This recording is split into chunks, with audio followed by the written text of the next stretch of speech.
Good morning. This is the Great Basin Fire Potential Briefing for Saturday, June 27th.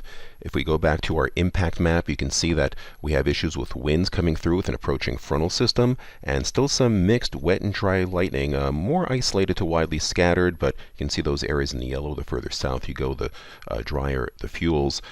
Tomorrow will be the big wind day. This front intensifies as it pushes southwards. A large area, 55-mile-an-hour plus winds. Of course, parts of central Nevada and central western Utah where there are existing fires will have to watch that. You'll notice the cooler shades of blue, a pretty strong cold front bringing cooler temperatures and higher humidity to the north. That pushes into most of the Great Basin on Monday. Still a combination of dry, windy conditions in the far southeast.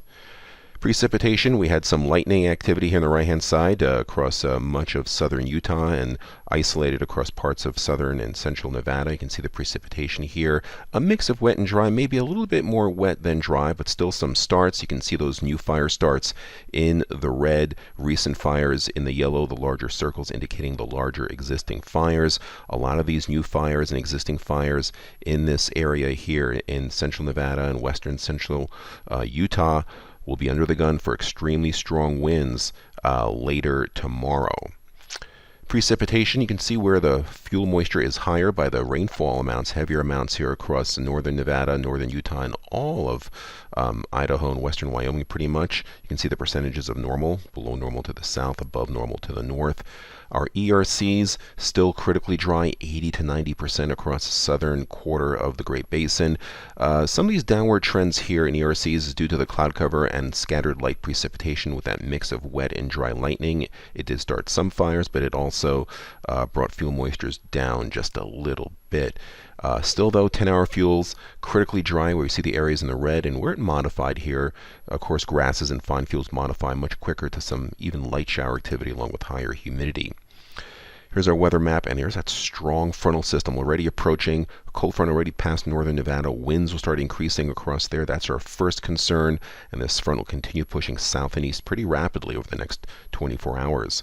So we have high risk for wind here across northwest Nevada. On the map, there's that frontal system. Clouds and moisture across Idaho, and into far northern Nevada, but still some strong winds coming in behind it. You can see the where we have high risk for those areas.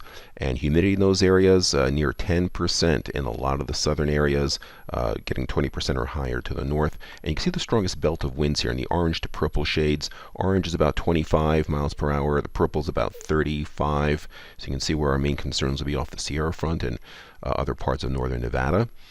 Now that front intensifies unseasonably deep by Sunday. The tight packing of these height lines is something we normally do not see this time of year, and combined with the strong daytime heating, that'll produce widespread windy, dry conditions. You can see the high risk covering much of Nevada and just about all of Utah, extending into parts of Colorado, into Arizona and some other areas.